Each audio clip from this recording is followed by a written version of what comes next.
بسم اللہ الرحمن الرحیم رب یسر ولا تعسر وتمم بالخیر۔ مومنین کرام، 15ویں مثال قرآن مجید میں جو بیان کی گئی ہے وہ اس حوالے سے ہے کہ اللہ تبارک و تعالیٰ کی ذات بنجر زمین کو کس طرح زندہ کرتی ہے، بنجر زمین کس طرح سے زرخیز ہوتی ہے، بارش کے ذریعے سے۔ لیکن یہ بارش کا عمل کیسے ہوتا ہے؟ بخارات اکٹھے ہوتے ہیں، بادل بنتے ہیں، اور اللہ کے حکم کے ساتھ ان بادلوں کو حرکت کا حکم دیا جاتا ہے۔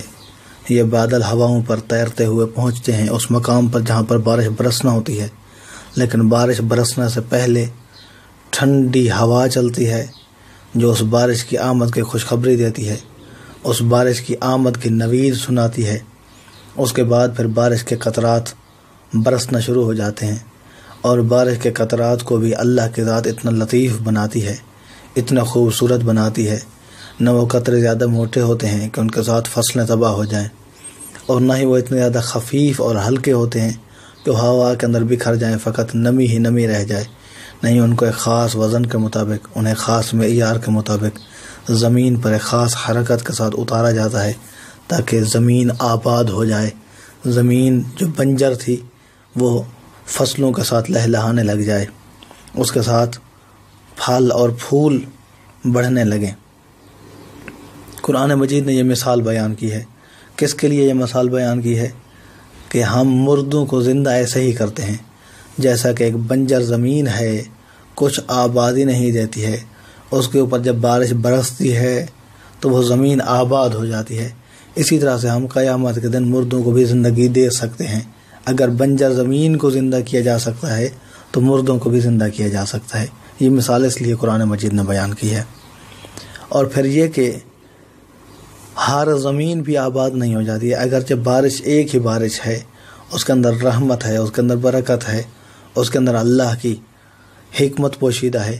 بارش ہر زمین پر برابر برستی ہے، لیکن ارشاد رب العزت ہو رہا ہے کہ کچھ زمینیں ایسی ہوتی ہیں کہ جو پاک و پاکیزہ ہوتی ہیں، کہ جو بارش کے اثر کو قبول کرتی ہیں اور وہ لہلہا اٹھتی ہیں۔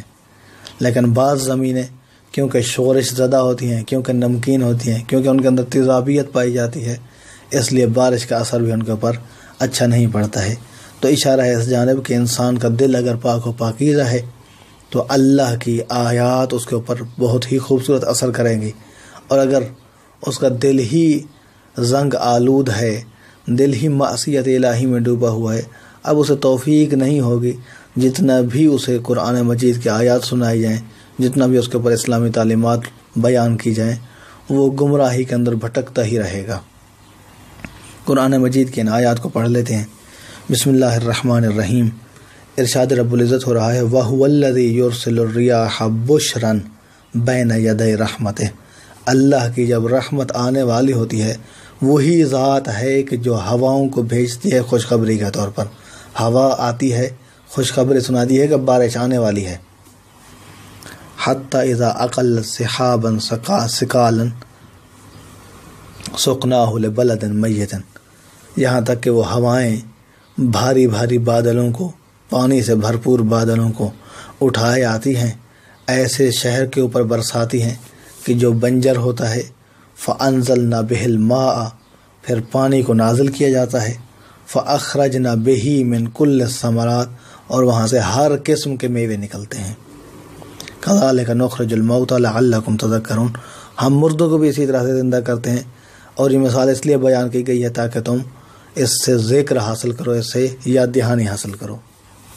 اس کے اندر یہ بھی عبرت موجود ہے کہ پانی ایک ہی پانی ہوتا ہے، ہوا ایک ہی ہوا ہوتی ہے، مٹی ایک ہی مٹی ہوتی ہے، لیکن اس سے پھول مختلف قسم کے نکلتے ہیں، پھل اس سے مختلف قسم کے نکلتے ہیں۔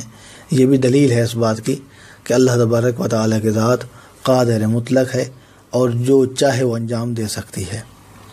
اس کے بعد پھر اگلی آیت کے اندر ارشاد رب العزت ہو رہا ہے وَالْبَلَدُ الطَّيِّبُ يَخْرُجُ نَبَاتُهُ بِإِذْنِ رَبِّهِ، جو پاک و پاکیزہ شہر ہیں، جو پاک و پاکیزہ سرزمین ہے، اسے اللہ کے اذن کے ساتھ، پروردگار کی اجازت کے ساتھ نباتات نکل آتی ہیں، وہ سرسبز ہو جاتی ہے، سرسبز و شاداب ہو جاتی ہے۔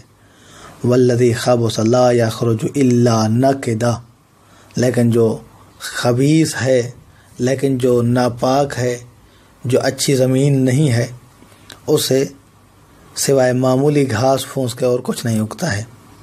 کذالک نصرف الآیات لقوم یشکرون، اللہ فرماتا ہے کہ اسی ہم آیات کو اسی طرح سے بیان کرتے ہیں لوگوں کے لیے تاکہ وہ اللہ کا شکر ادا کریں کہ اللہ نے ان کے اوپر کتنی بیش بہا نعمتیں نازل کی ہیں۔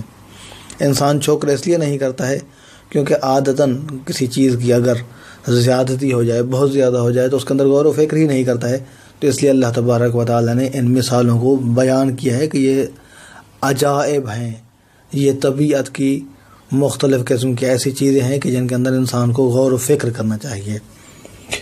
دعا ہے کہ اللہ کی ذات ہمیں قرآن مجید کے احکام کو پڑھنے، سمجھنے اور ان پر عمل کرنے کی توفیق عطا فرمائے۔ اپنا بہت سارا خیال رکھیے گا۔ محمد نقی جسکانی کو حوزہ علمیہ نجف اشرف سے شیعہ پوائنٹ سے اجازت دیجیے۔ والسلام علیکم ورحمۃ اللہ وبرکاتہ۔